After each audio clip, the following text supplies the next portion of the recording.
धीरे धीरे अपनी सांसें हल्की कर लीजिए, जैसे कोई पुरानी नींद की लहर पास आ रही हो। कमरे की बत्तियां मंद कर दीजिए, पंखे की ठंडी गुनगुनाहट पर ध्यान दीजिए, या शायद बाहर कहीं हल्की बारिश हो रही हो। आपके कंधे धीरे धीरे ढीले पड़ते जा रहे हैं। ये कहानी आपके सपनों की सीढ़ियों की तरह होगी। आप किस शहर से सुन रहे हैं, इस वक्त घड़ी क्या कह रही है, वही लम्हा कहानी की धड़कन में मिल जाएगा। उत्तर भारत के एक छोटे गांव में धान की महक हर सांस में बसी रहती थी। मिट्टी में नमी थी, जैसे बरसात के बाद खेतों को नया जीवन मिला हो। किसी ने अभी अभी पत्तल पर परोसी हुई चाय गिरा दी थी और उसकी हल्की सी भाप अब भी हवा में घुल रही थी। इस गांव के एक पुराने आंगन में मिट्टी की भीनी गंध के बीच एक लकड़ी का दरवाज़ा चरमराता था। अंदर बैठे बुजुर्ग किसान हरिराम अपने पैरों के पास रखी एक जोड़ी चप्पल को घुर रहे थे। वही चप्पल जो बरसों से उनकी थकी मगर सच्ची यात्रा की गवाह रही थी। चप्पल के तल्ले पर अब उकेरी हुई लकीरें खेतों की धूल और गांव की चौपाल की रफ्तार की कहानी कहती थीं। उनके बेटे दीपक ने पिता से पूछा, बाबा, ये चप्पल इतनी पुरानी हो गई है, नई ला दूं? हरिराम मुस्कुराए, जैसे नींद में कोई सपना याद किया हो। सुबह का उजाला खेतों से झांकने लगा। हल्की धुंध थी जो ओस की तरह पत्तों पर ठहरी हुई थी। पैरों के नीचे गीली मिट्टी मुलायम लग रही थी। हर कदम पर मिट्टी की महक गाढ़ी होती जाती। हरिराम और दीपक खेतों की ओर बढ़ रहे थे। आकाश पर पीली धूप के साथ कोयल की आवाज़ गूंज रही थी, धीमी, लंबी, नींद को फिर से बुलाने जैसी। हरिराम अपनी पुरानी चप्पल पहनकर चल रहे थे, पर तल्ले के नीचे से कभी कभी पानी झलक जाता था। वे हल्के से डगमगाते, फिर भी मुस्कुराकर अपने बेटे से बोले, समझे बेटा, हर खेत में धान बोना वैसा ही होता है जैसे घर में उम्मीद बोना। ये चप्पलें तो तुम्हारे दादा के समय से चल रही यात्रा का हिस्सा रही हैं। दीपक ने महसूस किया कि पत्तों पर जमी ओस की महक हवा में तैर रही थी। उसने पूछा, बाबा, क्या हर यात्रा को कोई चीज़ संभालती है, जैसे ये चप्पल? हरिराम ने अपनी उंगलियों से हरे पौध को छुआ। हाँ बेटा, कुछ चीज़ें हमारे जीवन को जोड़कर रखती हैं। कभी वो गंध होती है, कभी कोई धुन, और कभी ऐसी साधारण चीज़ जैसे ये चप्पल। पक्षियों के चहचहाहट में हल्की सी पवन घंटी की टंकार भी थी। खेत की क्यारियों में नन्हे पौधे लहराते थे। दीपक की नज़र बार बार उस चप्पल पर जाती। उसे लगता जैसे उन पर लिखी हर लकीर कोई अनसुनी कहानी सुनाने को बेताब है। वे खेत की मेड़ पर बैठ गए। सन्नाटा था, पर वो सन्नाटा भी किसी गीत सा था। हल्की धान की सुगंध मानो हवा में एक धीमी लोरी गा रही थी। गांव की चौपाल पर रात ढल चुकी थी। आसमान पर तारे जैसे जलते दीप दिखाई दे रहे थे। गांव की गलियों में दीपक धीरे धीरे चलता हुआ जा रहा था। उसके कानों में दूर कहीं बजती बांसुरी की धुन थी। नींद के लिए बनी एक स्वाभाविक लोरी जो चुपचाप हवा के साथ बह रही थी। हवा में धान की गंध अब और गाढ़ी हो गई थी। मिट्टी ठंडी थी, जैसे किसी ने रात को ओढ़नी ओढ़ा दी हो। दीपक ने पिता की चप्पलें उठाकर आंगन के कोने में रख दी। वो खुद नंगे पांव जमीन पर खड़ा हुआ। उसकी एड़ियों पर ओस के कण ठहर गए। पंखे की गुनगुनाहट भीतर घर में जारी थी। बाहर सन्नाटा था, बस हल्की सी झिंगुर की आवाज़ एक एक करके नींद बुलाने का काम कर रही थी। दीपक माँ से पूछ बैठा, अम्मा, क्या बाबा की चप्पलें हमेशा हमारे पास रहेंगी? माँ ने चूल्हे पर पानी रखा और धीमे स्वर में बोली, बेटा, चीज़ें हमेशा नहीं रहती, लेकिन उनकी छाप, उनकी गंध, उनकी आत्मा हमारे साथ रहती है। तुम्हारे बाबा ने इन्हें खेत की मिट्टी, धान की गंध और मेहनत के साथ गढ़ा है। ये हमेशा रहेगी। दीपक ने महसूस किया कि नींद उसे धीरे धीरे जकड़ रही है। बांसुरी के सुर और मिट्टी की महक उसकी थकी पलकें ढीली कर रही थीं। सुबह होते ही दीपक ने सोचा कि वह पुराने संदूक को खोले। माँ ने कहा था कि उस संदूक में कई पुरानी यादें बसी हैं। लकड़ी का भारी संदूक कमरे के कोने में रखा था। हल्की सी धूप खिड़की से आ रही थी। धूल हवा में तैर रही थी और हर किरण मानो किसी रहस्य पर रोशनी डाल रही थी। जब दीपक ने संदूक खोला तो भीतर से हल्की सी चंदन और पुराने कपड़ों की महक निकली। उस महक ने उसके मन को गहरी शांति दी। कपड़ों के बीच उसे कई पुरानी चीजें मिली। दादाजी का अंगोछा, माँ का शाम ढल रही थी। आंगन में चारपाई पर हरीराम और दीपक बैठे थे। बरामदे में लालटेन जलाई गई थी। तेल की गंध धीरे धीरे हवा में भर रही थी। पास ही माँ ने ताज़ा बनी रोटियां तवे पर उतारी। दीपक ने चप्पल हाथ में उठाकर अपने बाबा से कहा, क्या मैं इन्हें पहन सकता हूँ? हरीराम ने मुस्कुराकर सिर हिलाया, ज़रूर, लेकिन ध्यान रखना, ये जिम्मेदारी की तरह हैं। दीपक ने चप्पल पहनी। पाँव थोड़े बड़े तो थे, लेकिन उसने महसूस किया जैसे किसी ने उसे सुबह की नीली रोशनी अभी पूरी तरह सफ़ेद नहीं हुई थी। खेतों के ऊपर हल्की धुंध तैर रही थी, जैसे धान के पौधों के लिए किसी ने ओढ़नी बुंदी हो। हरीराम ने अपनी पुरानी चप्पल पहनी। एक पट्टा थोड़ा ढीला था, उंगलियों के पास से हल्का सा उखड़ा हुआ। रामदीन मोची के पास जाना होगा, उन्होंने धीरे से कहा, जैसे ये भी एक सुकून की बात हो, कोई जल्दबाजी नहीं। दीपक ने सिर हिलाया और बोला, चलो बाबा, रास्ता तो वैसे भी खेतों से होकर जाएगा, धान की महक साथ रहेगी। गांव की पगडंडी पर वे दोनों निकल पड़े। टप टप करती ओस पत्तों से फिसलकर नीचे गिरती और एक एक बूंद मिट्टी में पहुंचते ही एक परिचित सी गंध उभर आती, धान की, भरी पूरी, घर जैसी। पास से एक साइकिल गुजरी, घंटी की टन टन हवा में घुली। दूर कहीं गायें रम भाई और चौपाल की तरफ से कोई धीरे धीरे बांसुरी बजा रहा था, मानो सुबह को नींद से उठाना हो। पगडंडी जगह जगह नर्म थी। रात की हल्की बरसात ने मिट्टी को चिकना बना दिया था। दीपक नंगे पांव चल रहा था, बीच बीच में अपनी उंगलियों को मिट्टी में दबाते हुए।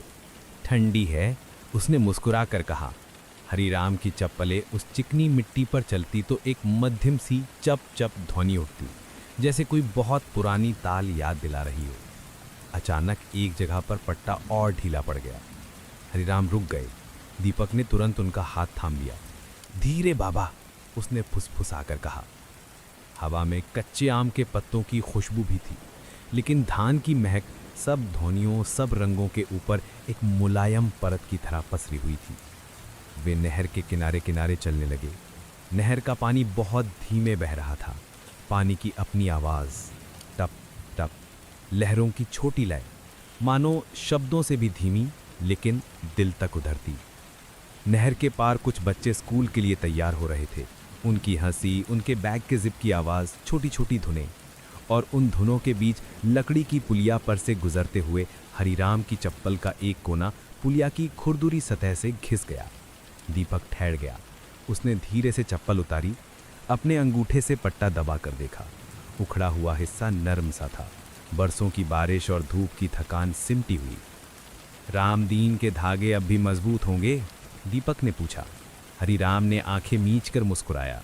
मजबूती धागे में नहीं, हाथ की नीयत में होती है। रामदीन के हाथ जानते हैं कि चीज़ें कितने स्नेह से जुड़ती हैं। गांव के कच्चे बाजार के पास आते आते मसालों की सुगंध ने हवा का रंग बदल दिया। सौंफ, धनिया, हल्दी, सबका बहुत हल्का हल्का स्पर्श नाक से होकर सीने में उतरता और वहीं रह जाता। पर धान की खुशबू मिट्टी के साथ जैसे घर की धड़कन। एक छोटी दुकान के सामने रामदीन मोची अपने छोटे से टेबल पर बैठे थे। लकड़ी का हथौड़ा, चमड़े के टुकड़े, सिलाई की सुई और मोम लगा धागा, सब एक व्यवस्थित शांति में रखा था। उनके पास एक पुरानी लालटेन भी थी जो दिन में। दुकान के भीतर की ठंडी छाया में रामदीन ने लालटेन जला दी, सिर्फ आदत से। दिन की रोशनी होने के बावजूद इस आंख की कोमल लपटें उनके हाथों की लय को और शांत कर देती। बातों का हल्का हल्का संगीत चलता रहा, बिना किसी हड़बड़ी। सुई के जाने आने की ध्वनि कभी कभी बाहर से आती बैलगाड़ी के पहिए की चरबराहट से मिल जाती और दुकान समय के बाहर किसी गोलाई में घूमता कमरा लगता। दीपक ने लकड़ी के चौकोर बक्से पर रखी नाप की लकड़ी उठाई। उस पर छोटे छोटे काटे हुए निशान थे, जैसे किसी ने समय को सेंटीमीटर में बांट दिया हो। उसने पूछा, काका, आपने ये चप्पल कब बनाई थी? रामदीन ने अपनी आंखें सिकोड़कर याद किया। तुम्हारे पिताजी की विवाह के बाद पहली फसल की ठीक पहले। तब धान की खुशबू इतनी थी कि लगता था रात भर में ही घर में नया आंगन उगाएगा। मैंने वही खुशबू सूंघकर इस चमड़े को काटा था। दुकान में पॉलिश की मीठी थोड़ी भारी महक थी। चमड़े पर रगड़ी गई पॉलिश जैसे अपने में कई मौसम छुपाए रहती। कहीं से दाल पकने की खुशबू आई, शायद पास वाली झुग्गी से। दीपक को अचानक भूख का एक छोटे से पक्षी जैसा संकेत मिला, जो फिर तुरंत शांत भी हो गया। वो खिड़की पर झुका और बाहर बाजार की चहल पहल देखी। कुछ महिलाएं हंसते हुए गुजर रही थीं, उनकी चूड़ियों की खनक, एक पारदर्शी मुस्कान। पास से एक कुत्ता आलस्य में उबासी लेता। दूर गली में बच्चों की रस्सी कूदने की ताल, टक टक टक, सब ताने बाने में जुड़ते गए। रामदीन की उंगलियां सधेपन से चलते चलते थम गईं। वे थोड़ी देर अपनी तर्जनी को आंखों के पास ले गए, चश्मे को ऊपर नीचे किया। नज़र कभी कभी धुंधला हो जाता है, पर हाथ याद रखते हैं किस जगह कितना दबाव चाहिए। दीपक ने तुरंत लालटेन को थोड़ा पास खिसका दिया। लौ ने उनके हाथों की झुर्रियों में सोने पानी जैसा प्रकाश भर दिया। त्वचा की महीन रेखाएं जैसे किसी पुराने खेत की मेड़े, जहां धान ने बरसों सांस ली हो। बेटा, रामदीन ने सुई फिर चलाई। चप्पल आदमी को उसकी ज़मीन से जोड़ती है, दूरी कितनी भी हो। पाँव जब मिट्टी को छूता है तो समझ लो घर ने आवाज़ दी। हरीराम ने धीमी आवाज़ में कहा, और कुछ आवाज़ें हमसे कभी दूर नहीं जाती। धान की महक, बच्चे की हंसी और घर की चौखट का स्पर्श। उनकी आवाज़ में एक उनिंदी मिठास थी, जैसे दोपहर का झोंका। दुकान के कोने में एक छोटी बच्ची ने खांसी की। रामदीन ने अंदर पुकारा। दोपहर ढलने लगी थी। आकाश हल्का सुनहरा, क्षितिज पर एक धुंधली सी चादर। गांव के हाट की ओर जाते हुए लंबी लंबी परछाइयाँ मिट्टी पर गिर रही थी। हरिराम के कंधे पर छोटी बोरी, जिसमें धान के चुनिंदा दाने। दीपक ने बोरी का दूसरा कोना पकड़ रखा था। रास्ते में ईख के खेतों से रस की मीठी गंध आई, और साथ में कहीं से गरम गरम जलेबी के शुगर सिरप की खुशबू भी।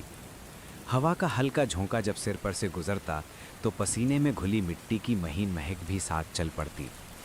हाट में कदम रखते ही आवाज़ों का एक नरम सागर सामने खुल गया। बोलियां ऊंची नहीं थी, बस अलग अलग दिशाओं से आती। कोई सब्जियों के दाम बोल रहा है, कोई अपने मिट्टी के घड़े की तारीफ। बच्चों की हंसी, पंखों के बिना घूमते हाथ वाले पंखों की फुसकार, कहीं से छोटे ढोल की थाप। हर आवाज़ जैसे नींद के किनारे तक जाकर लौट आती, किसी को जगाती नहीं, बस सहलाती। दीपक ने चारों ओर देखा। रंगों का मेला, लाल मिर्च के ढेर, हरी धनिया की गठरियाँ, पीली हल्दी की गांठें, और हर रंग में कहीं न कहीं धान का एक तटस्थ संतुलित रंग भी दिखता, भूरे और सुनहरे के बीच। उन्होंने बोरी खोलकर छोटे से चादर पर दाने फैलाए। धान की खुशबू निकली, मध्यम सी पर बहुत परिचित। 2-3 व्यापारी पास आए, दाने उंगलियों में रगड़ कर देखे। नमी थोड़ी कम, एक ने कहा। हरिराम ने सिर हिलाया। सुबह धूप दिखा दूंगा, कल लाना। व्यापारी मुस्कुराया। आज भी बात हो सकती है। देखो, ऐसे दाने शहर में भी पूछताछ में रहते हैं। एकदम से हल्की फुहार शुरू हुई। हाट के ऊपर बारीक सी बारिश की चादर। कुछ व्यापारियों ने अपने तिरपाल औंधा दिए। एक बुढ़िया मसालों का ढेर ढकने में देर करने लगी। दीपक ने फुर्ती से उसका तिरपाल ठीक किया, मसालों को भीतर धकेला। बुढ़िया ने हाथ थपथपाते हुए कहा, लाला, भगवान भला करे। बारिश की गंध अच्छी होती है, पर मसाले गीले नहीं चलते। उनकी आवाज़ में हंसी की सूखी लपट थी, जो तुरंत फैलकर भीड़ में गुम हो गई। हवा में अब भी धान और बारिश की मिलीजुली महक। मिट्टी गीली होने लगी और पाँव के नीचे हल्का हल्का चिपकने की आवाज़। हरिराम ने अपनी चप्पलों को देखा, पट्टा संभाला रहा। वो छोटी सी दर्ज उनकी। रात आई और उसके साथ बारिश भी। पहले खिड़की पर धीरे धीरे थपकियाँ, टिप टिप। फिर अचानक जैसे आकाश ने अपनी मुट्ठियाँ खोल दी हों। पानी की धारें छप्पर पर बजने लगीं, एक घनी भरपूर लय। हवा में गीली मिट्टी की गंध और धान की कांपती हुई नई नई महक मिलकर घर भर में फैल गई। लालटेन जलाने की ज़रूरत पड़ी। पीतल के स्टोव पर माँ ने चाय चढ़ाई। अदरक की तीखी खुशबू ने ठंड को दहलीज पर ही रोक लिया। आंगन में एक कोने से पानी भीतर रेंगने लगा। मिट्टी फर्श की सतह पर चमकदार पतली परत। दीपक ने जल्दी से पुराना बोरा बिछाया। बाबा, दरवाज़ा भी हिल रहा है, उसने कहा। हवा के साथ पुराना दरवाज़ा चरमराता, जैसे किसी भटके हुए मेहमान का स्वागत सा कर रहा हो। हरिराम ने अपनी चप्पल उठाई और दरवाजे के कोने में बोझ से भरे किसी बुजुर्ग की तरह उसे दबा दिया। वो एक छोटा सा वेज बन गई। हवा की दस्तक थमी नहीं, पर उसका अंदाज नम्र हो गया। कमरे में लालटेन की लौ किनारे किनारे नाचती रही। बाहर से मेंढकों का समूह गीत आया। उनकी आवाज़ें पानी में गूंजकर गोल हो रही थीं। बिजली कड़की पर बहुत दूर। भीतर पंखे की गुनगुनाहट अब बारिश के लय में घुल गई थी। बरामदे में रखे धान के दानों पर नमी ना चढ़े, इसलिए दीपक ने उन्हें ऊपर शेल्फ पर रखा। धान की खुशबू उभर कर जैसे कहती, मैं यहाँ हूँ, बस थोड़ी दूरी पर, मेरे बिना कोई रात पूरी नहीं। माँ ने ट्रे में चाय के साथ गरम पोहे रख दिए। पोहे में ताज़ा धनिया और नींबू का चटक स्वाद, और साथ में बूंदाबांदी की आवाज़। दुनिया अचानक बहुत छोटी, बहुत आरामदेह सी हो गई। हरीराम ने गरम कप को हथेलियों के बीच पकड़ा। उंगलियों की पोरों पर गर्माहट पसरी। सावन का पहला झोंका। उन्होंने कहा, हमेशा घर की उम्र बढ़ा देता है। दीवारों पर जो धूल थी, पानी उसे गीत में बदल देता है। एक तरफ से छत टपकने लगी, छोटा सा, बहुत सधा हुआ रिसाव। दीपक ने वहां बाल्टी रख दी। टप टप टप, बाल्टी के भीतर पानी गिरने की आवाज़। बारिश की बड़ी लय सुबह एक साफ शीशे की तरह खुली। रात की बारिश की महीन परत खेतों की सतह पर चमक रही थी। हवा ठंडी, जैसे पानी ने उसे धोकर रखा हो। धान की पौधियों की कतारें हर दिशा में कोमलता से झुकी, जैसे किसी ने हरे धागों से धरती पर लकीरें खींच दी हों। आज रोपाई का दिन था, गांव का सामूहिक उत्सव। दूर से ढोलक की धीमी थाप और औरतों की गीतों की लंबी लहराती पंक्तियां। एक ऐसी धुन जो काम को खेल बना देती है, थकान को नींद में बदल देती है। आंगन में दीपक ने बाबा की चप्पल उठाई। आज खेत में नंगे पांव उतरना होगा, उसने कहा। हरीराम ने सिर हिलाया। हाँ, मिट्टी की भाषा पांव से समझी जाती है। चप्पलें मेड़ पर रहेगी, जैसे घर का बुजुर्ग दरवाजे पर बैठा देख रहा हो। दीपक ने चप्पल को मेड़ के ऊंचे हिस्से पर रखा। वहां से हल्की हल्की हवा उन्हें छूती रही। चमड़े की सतह पर ओस के 2 बूंद रुकी, फिर फिसल गईं। खेत में पांव रखते ही ठंडी मिट्टी के भीतर घुटने तक धंसने का सुख, जैसे धरती तुम्हें अपने भीतर बुलाकर कहे कि डरो मत, मैं थामे हूँ। इस स्पर्श में एक कोमल विश्वास था। कंधे पर पौधों की छोटी छोटी गठरियाँ, जिनसे धान की गंध निकलकर सीधे चेहरे पर आ लगती। दीपक ने पहली पौध रोपी। उसकी उंगलियों के बीच से पानी की पतली धार फिसली। हर रोपाई के साथ एक छोटी सी ध्वनि, छप। आसपास औरतें गीत गा रही थीं। उनकी आवाज़ में हंसी तैरती रही। हल्की सी लगन लगा दे रे मौला, धानिया के बिरवा खड़ा रह जाई। शब्द सरल, सुर गहरा। एक पल के लिए हल्की हवा तेज हुई और मेघों की छाप फिर घूमती आई। दूर से किसी ने चाय की पुकार लगाई। मिट्टी की सतह पर कहीं कहीं से मेढक कूदे, पानी में गोल गोल लहरें। दीपक ने अपनी माँ को देखा। वे थोड़ी दूर अपनी साड़ियों का पल्ला बांधकर रोपाई कर रही थीं। उनके माथे पर पसीने की महीन चमक और गाल पर मिट्टी की एक पतली रेखा, जिसे वे भूल गई थीं। यहाँ हर चेहरा मिट्टी से सजता है, श्रम से निखरता है। एक छोटा बच्चा मेड़ पर दौड़ता हुआ आया और फिसलने लगा। दीपक ने हाथ बढ़ाकर उसे थाम लिया। बच्चे की हथेली छोटी, ठंडी। सांझ की हवा में कजरी के गीतों की पतली मीठी रेखाएं घुलने लगी थीं। गांव के पीपल के नीचे छोटे छोटे दिए सजे, पीले नारंगी लौं की कतारें जैसे किसी शांत झील पर तैरती तितलियां। मिट्टी में गीली धूल की खुशबू थी। दिन भर की धूप के बाद अब ठंडी होती ज़मीन का तापमान बदलता जा रहा था। दान की खिली नम सी महक हर सांस के साथ भीतर उतरती, जैसे एक अनदेखा वादा। दूर ढोलक की धीमी थाप और उसके ऊपर औरतों की कजरी।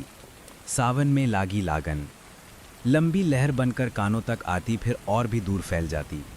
हरीराम ने अपनी चप्पलें उतारकर पीपल की जड़ के पास रखीं और खटिया के किनारे बैठ गए। दीपक उनके पास ही बैठा। बाबा, यहाँ हवा थोड़ी ठंडी लग रही है, उसने कहा। हरीराम मुस्कुराए। पीपल के पत्ते फुसफुसाते हैं बेटे, थके को नींद बुलाते हैं। पत्तों की सरसराहट सचमुच किसी नींद की भाषा में बोल रही थी। Sir sir. बीच बीच में झिंगुरों का कोरस और कहीं से अगरबत्ती की हल्की सी खुशबू जो किसी ने चबूतरे पर जलाई थी। दीपक ने महसूस किया कि बाबा की एड़ी बार बार सिकोड़ी खुल रही थी। दर्द है? उसने धीरे से पूछा। हरीराम ने ईमानदार सी हंसी हंसी। थोड़ी सी थकान। रोपाई के मौसम में पाँव भी गीत गाते हैं, बस सुर कभी कभी भारी हो जाता है। दीपक ने कंधे के झोले से सरसों का तेल निकाला। उसकी तीखी जानी पहचानी गंध उंगलियों में आ गई। उसने बाबा की एड़ियों पर हल्के हाथ से मालिश की। त्वचा खुरदुरी थी, पर मालिश के साथ वे नरम पड़ती गईं। हर स्पर्श पर एड़ी से एक छोटी सी आह निकलती, न दर्द की न शिकायत की, बस कोई पुरानी थकान जैसे बाहर आ रही हो। कुछ बच्चे पास में रुई की मिठाई लिए इधर उधर भाग रहे थे। उनकी हंसी हल्की, तेज नहीं। हवा में गुड़ चाय की महक भी थी, चाय के उबलते हुए बर्तन के साथ आने वाली मीठी भाप। दीपक की हाथ की मालिश धीमी, लय वाली। इस सप्ताहांत शहर के मंडल कृषि अधिकारी आएंगे, कोई पास ही में कह रहा था। शब्द जैसे धुंध के पार से आते। हरीराम ने हल्के से पलटकर अपनी चप्पल की ओर देखा। चमड़े की सतह पर लालटेन की लौ पड़ती तो वो किसी पुराने नक्शे की तरह चमकती, लकीरों में रास्तों की यादें। दीपक ने कहा, बाबा, अगर अधिकारी ने सुबह की पहली नीली रोशनी कमरे में सड़क कर आई। खिड़की से आती हवा धान के खेतों से होकर गुजरी थी। उसमें एक नमी थी, एक मीठी हल्की सी महक जो कमरे के जंगली तुलसी के गमले से मिलकर और भी घरेलू हो जाती। दीपक पुराने संदूक के पास बैठा। पिछले दिनों मिली चीज़ों के बीच एक नाजुक सा लिफाफा उभर आया, किनारे पीले पड़े, थोड़ा सा फटा हुआ। उसने सावधानी से उसे खोला। भीतर एक पत्र, दादाजी की लिखावट, गोल सी, स्थिर। कागज़ की खुशबू पुरानी अलमारी और चंदन की मिलीजुली, वो गंध जो समय को कोमल बना देती है। पंखे की धीमी गुर्राहट छत से उतरकर कमरे में फैल रही थी। दीपक ने पत्र को हथेली पर रखा। उंगलियों को कागज़ की महीन खुरदराहट महसूस हुई, जैसे किसी पुरानी सूखी पत्ती पर लिखे अक्षर। वो पढ़ने लगा। मेरे बेटे हरिराम, जब तू ये पढ़ेगा मैं शायद खेत की किसी मेड़ पर बैठा धूप सेंक रहा होऊंगा। शब्दों में मिट्टी की सुगंध थी। दादाजी ने लिखा था कि कैसे उन्होंने पहली बार शहर का रास्ता देखा था, कैसे उन दिनों एक जोड़ी चप्पल होना ऐश नहीं, जिम्मेदारी थी। ये चप्पल बेटे पाँवों को सिर्फ दूर नहीं ले जाती, उन्हें घर लौटना भी सिखाती है। जब थक जाओ तो चप्पल उतार कर धान की महक में सांस लेना, तुम घर में होगे। दीपक ने एक पल के लिए आंखें मूंद ली।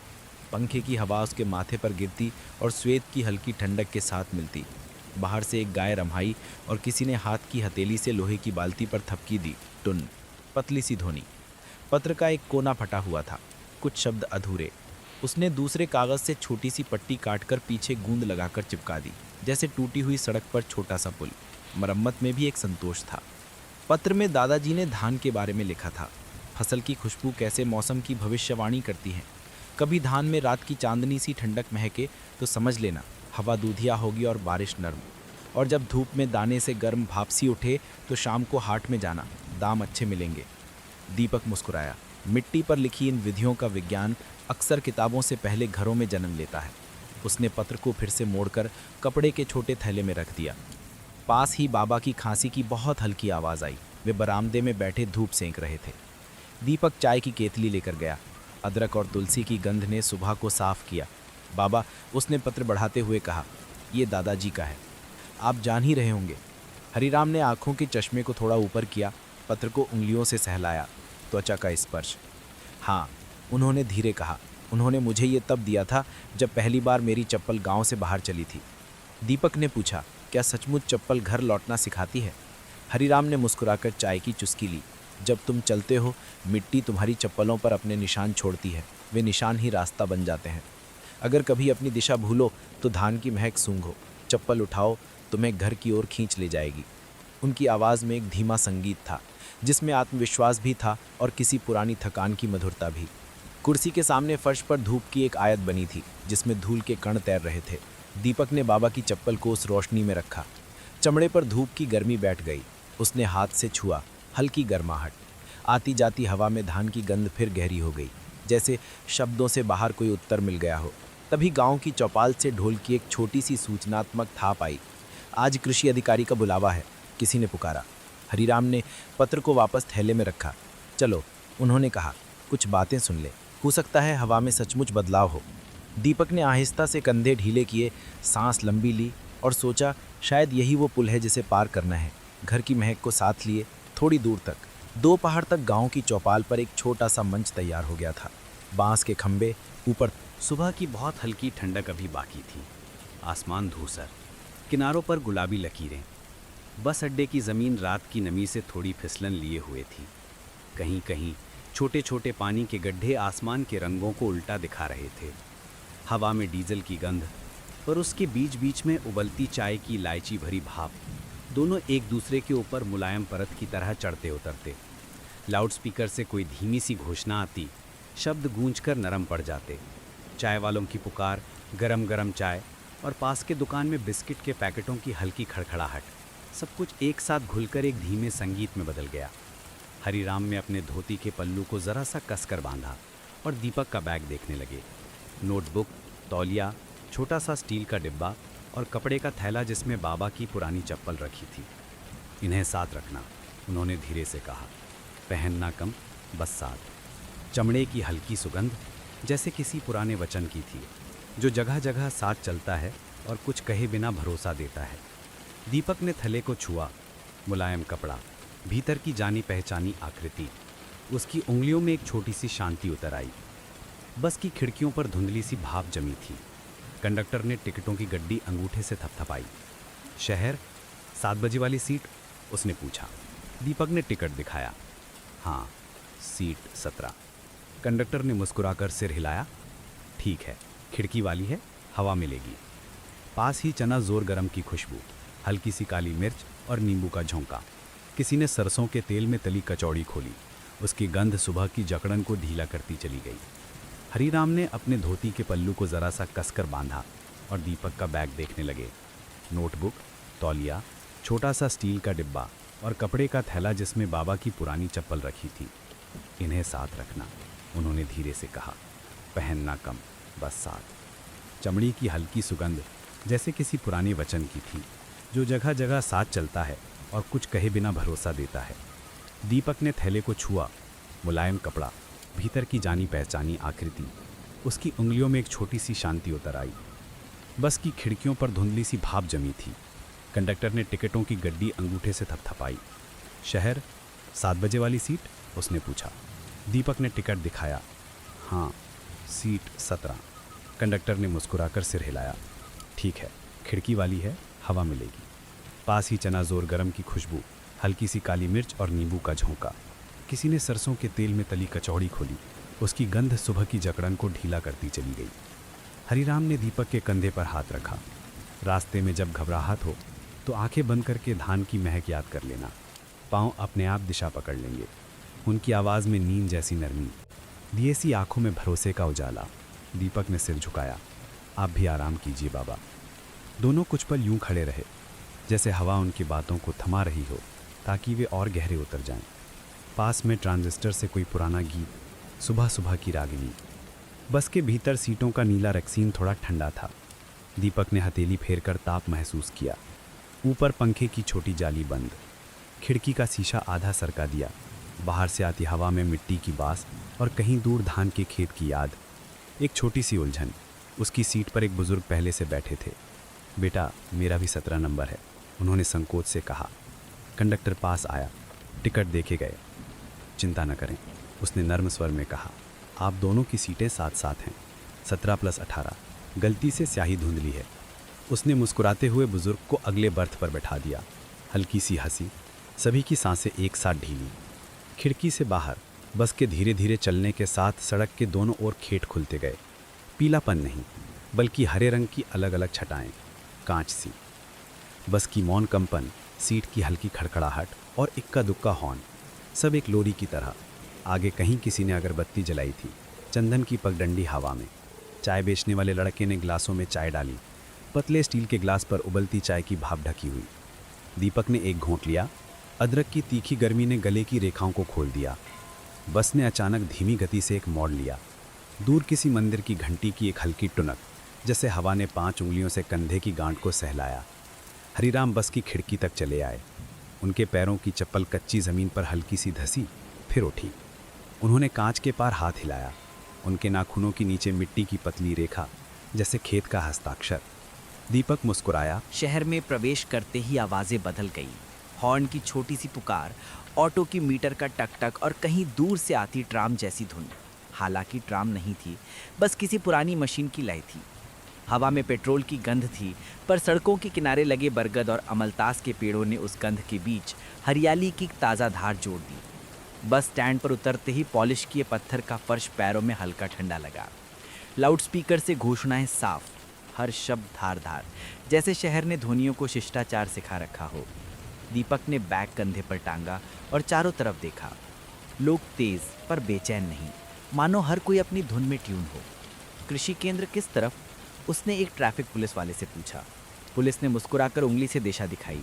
सामने बाईं गली, फिर दाहिना। पानी चाहिए? उसने अपनी बोतल आगे कर दी। पानी की हल्की धातुमय गंध और चूने की बहुत क्षीण परत। गला तर हुआ, सुध बुध साथ। कृषि केंद्र के हॉस्टल में एक स्त्री ने रजिस्टर पर नाम लिखवाया, शारदा दीदी। उन्होंने अपना परिचय दिया। कमरा 7, पंखा तेज चलेगा, अगर आवाज़ परेशान करे तो नंबर 4 पर कर देना। दीदी के पाँव की चप्पल घर घर, रबड़ की। कमरे के भीतर सूती बिछावन, सफ़ेद चादर, खिड़की पर हरी जाली और कोने में एक छोटा सा टेबल फैन यदि ज़रूरत हो। दीवारों पर हल्का नीला रंग जो आंखों को ठंडा करे। कमरे में हल्की सी फिनाइल की गंध, पर खिड़की से आती हवा ने उसे नर्म कर दिया। उसमें शहर की शाम की तली, समोसे की मीठी बांस और कहीं से आती चमेली की झलक थी। शारदा दीदी ने स्टील की ट्रे पर पानी, थोड़ा सा नींबू शरबत और 2 बिस्कुट रख दिए। पहली बार शहर? उन्होंने पूछा। हाँ, दीपक ने मुस्कुराया। कुछ नहीं, 1-2 रात में शहर की आवाज़ों में भी नींद ढूंढना सीख जाओगे। जैसे गांव में झींगुर की होती है, यहाँ पंखों और दूर की गाड़ियों की। उनकी बातों में सादगी थी जो किसी अनावश्यक औपचारिकता को भीतर आने नहीं देती। दीपक ने बैग खुलकर सामान जगह पर रखा। कपड़े के थैले को उसने सावधानी से चारपाई के सराहने के पास रखा। हाथ से छूकर चप्पल की आकृति को जांचा। समझ जैसे सिर हिलाती है, मैं हूँ यहाँ। पंखे की हवा नंबर 4 पर कमरे को भरने लगी। खिड़की से नीचे सड़क पर कोई साइकिल वाला धीमे धीमे गुजरा। घंटी की टनक बस एक बार और फिर दूर होती गई। कमरे में एक लंबे समय से प्रतीक्षित ठहराव का एहसास था। शाम ढली। बाहर कहीं चाय की दुकान पर पानी उबला। उसकी सीटी ने हवा में रेखा खींची। नीचे हॉस्टल की रसोई से दाल चावल की महक आई, घी की पतली चमक, जीरे का तड़का। दीपक ने गहरी सांस भरी, आंखें बंद कर ली, अपने कंधे ढीले किए, जैसे किसी ने गर्दन के पास हाथ रखकर कहा हो, यहाँ कोई जल्दी नहीं। दूर रेल की सीटी इस शहर में भी थी, हल्की, बहुत हल्की, मानो घर अपने कान खोलकर सुन रहा हो। रात को उसने नोटबुक खुली छोड़ दी। पहली पंक्ति में लिखा, शहर की पहली रात में धान की महक, और मुस्कुरा दिया। पंखे की गुनगुनाहट उसके ठीक ऊपर जैसे गोल लकड़ी का चक्र घूम रहा हो, पुराना, भरोसेमंद। नींद धीरे धीरे आई, और जब आई तो उसने उसे ज़रा भी हड़बड़ी में नहीं उठाया, बस हाथ थाम कर बिठा लिया, जैसे चौपाल की खटिया पर बैठाते हैं। सुबह की धूप खिड़की की जाली से छनकर कमरे में छोटी छोटी चौकोर टाइलें बना रही थी। मेज़ पर रखे चौक की डिब्बी से थोड़ी सी धूल उड़ी, चौक की सूखी गंध जो स्कूलों की याद जगाए। कक्षा में मेज़ कुर्सियां साधारण, दीवार पर एक चार्ट, धान की किस्में, उनकी अवधि, जल की ज़रूरत। सामने मेज़ पर एक छोटा टब जिसमें गीली मिट्टी और नन्हे नन्हे पौधे। आज प्रयोग। शाम ढलकर रात बन चुकी थी।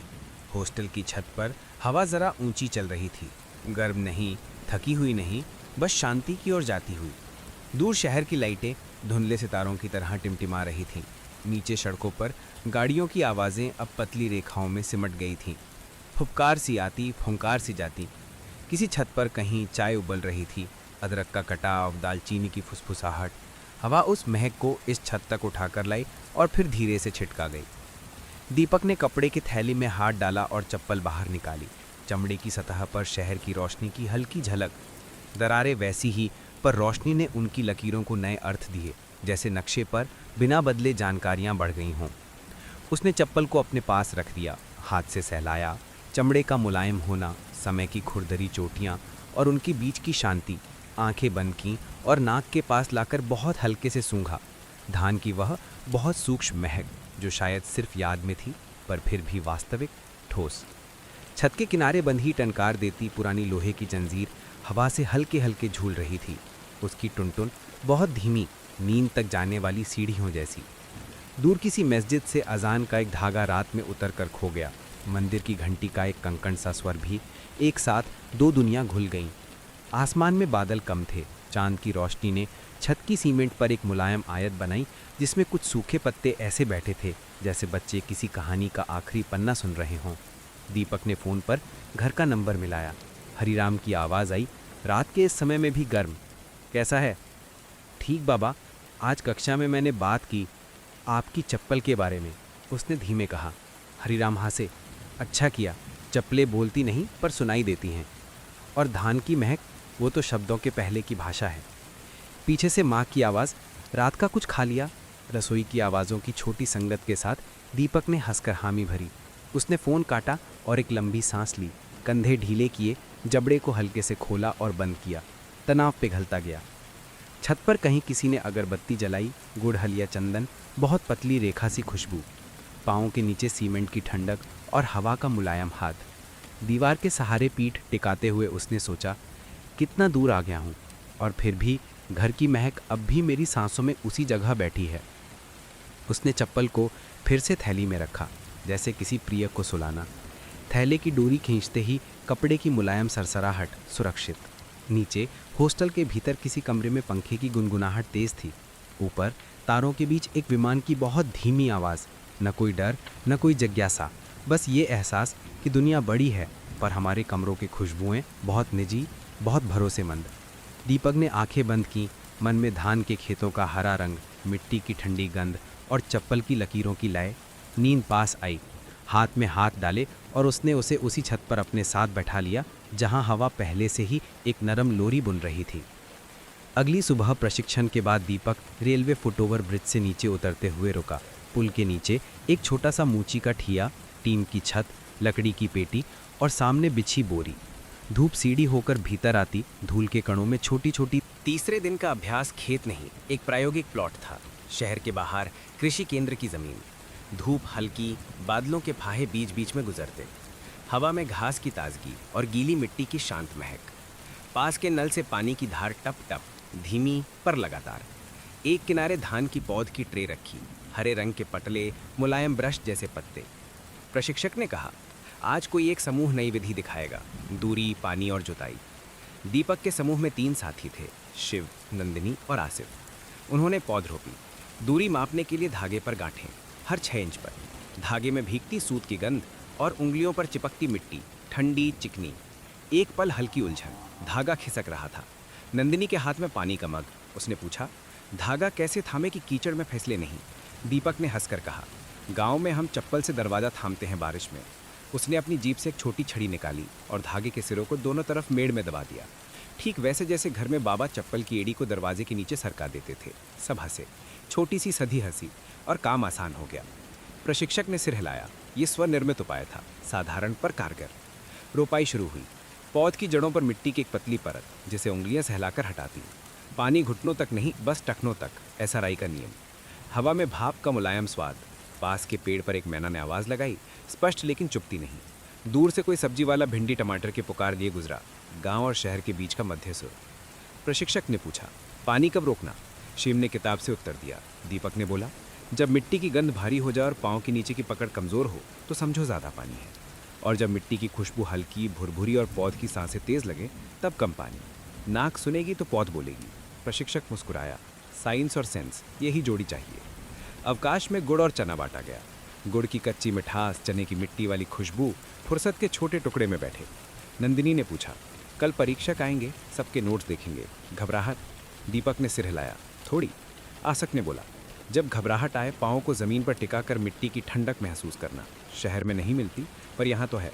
तीनों हंस दिए। हवा में नीम के पत्तों की कसैली सुगंध और दूर बादलों की बहुत हल्की गड़गड़ाहट, जैसे आसमान ने खामोशी में ही सिर हिलाया हो। शाम होते होते पौध सीधी, दूरी सही, पानी नियंत्रित। प्रशिक्षक ने समूह का काम देखा। अच्छा, उन्होंने कहा, जोड़ तोड़ कम, समझ ज़्यादा। दीपक ने अपने जेब में से कागज़ निकाला। कृषि केंद्र का प्रमाण पत्र मिलने की सूची। कल का इंतज़ार एक धीमी धड़कन जैसा। उसने फ़ोन पर बाबा को फ़ोटो भेजा। पौध की साफ कतारें। थोड़ी देर बाद जवाब, सीधी लकीरें, सीधे दिन, लौट आओ, काम इंतज़ार कर रहा है। वापसी में बस स्टॉप के पास से कोई पकौड़ी तल रहा था। सरसों के तेल में प्याज की मिठास और बेसन की गर्माहट। एक पैकेट लिया, हॉस्टल में साथियों के साथ बांटने के लिए। शाम की हवा में पकौड़ी की खुशबू और हाथों पर चिपका हल्का तेल, दोनों का एक साथ होना किसी छोटे से उत्सव जैसा लगा। और मन में बहुत धीरे से एक वाक्य, शायद आगे की हवा कुछ बदलने वाली है, पर उस बदलाव के भीतर भी नींद की जगह हमेशा की तरह तैयार। सुबह की हवा में एक महीन ताजगी थी। खिड़की से आती धूप जाली से होकर छोटे छोटे चौकोर धब्बे बनाती जा रही थी। हॉस्टल के गलियारे में झाड़ू की सरसराहट, सूखी पत्तियों के साथ एक शांत संगीत। दूर सिग्नल पर रुकी ट्रैफिक की हल्की हल्की फुसफुसाहट और बीच में किसी पक्षी का अचानक लेकिन नरम पुकारना। कमरे में पंखा धीमी लय में घूमता, गुर्र गुर्र। एक स्थिर लोरी। दीपक ने कपड़े के थैले को सामने रखा, उसे स्पर्श किया। भीतर की पुरानी चप्पल का आकार उंगलियों के नीचे जैसे एक नर्म विश्वास की तरह महसूस हुआ। चमड़े की हल्की दबी। दोपहर ढलने लगी थी। आकाश हल्का सुनहरा, क्षितिज पर एक धुंधली सी चादर। गांव के हाट की ओर जाते हुए लंबी लंबी परछाइयां मिट्टी पर गिर रही थी। हरिराम के कंधे पर छोटी बोरी जिसमें धान के चुनिंदा दाने। दीपक ने बोरी का दूसरा कोना पकड़ रखा था। रास्ते में ईख के खेतों से रस की मीठी गंध आई और साथ में कहीं से गरम गरम जलेबी के शुगर सिरप की खुशबू भी। हवा का हल्का झोंका जब सिर पर से गुजरता तो पसीने में घुली मिट्टी की महीन महक भी साथ चल पड़ती। हाट में कदम रखते ही आवाज़ों का एक नरम सागर सामने खुल गया। बोलियां ऊंची नहीं थी, बस अलग अलग दिशाओं से आती। कोई सब्जियों के दाम बोल रहा है, कोई अपने मिट्टी के घड़े की तारीफ। बच्चों की हंसी, पंखों के बिना घूमते हाथ वाले पंखों की फुसकार, कहीं से छोटे ढोल की थाप। हर आवाज़ जैसे नींद के किनारे तक जाकर लौट आती, किसी को जगाती नहीं, बस सहलाती। दीपक ने चारों ओर देखा।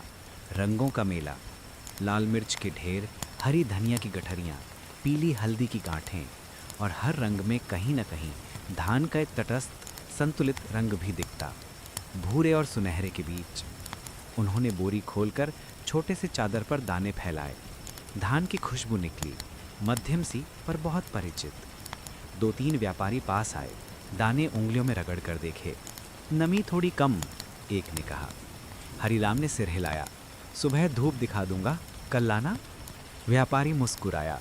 आज भी बात हो सकती है। देखो, ऐसे दाने शहर में भी पूछताछ में रहते हैं। एकदम से हल्की फुहार शुरू हुई। हाट के ऊपर बारीक सी बारिश की चादर। कुछ व्यापारियों ने अपने तिरपाल औंधा दिए। एक बुढ़िया मसालों का ढेर ढकने में देर करने लगी। दीपक ने फुर्ती से उसका तिरपाल ठीक किया, मसालों को भीतर धकेला। बुढ़िया ने हाथ थपथपाते हुए कहा, लाला, भगवान भला करे, बारिश की गंध अच्छी होती है पर मसाले गीले नहीं चलते। उनकी आवाज़ में हंसी की सूखी लपट थी जो तुरंत फैलकर भीड़ में गुम हो गई। हवा में अब भी धान और बारिश की मिलीजुली महक। मिट्टी गीली होने लगी और पाँव के नीचे हल्का हल्का चिपकने की आवाज़। हरिराम ने अपनी चप्पलों को देखा, पट्टा संभाला रहा। वो छोटी सी दर्ज उनकी चाल में विश्वास जोड़ रही थी। एक दुकानदार ने पुराने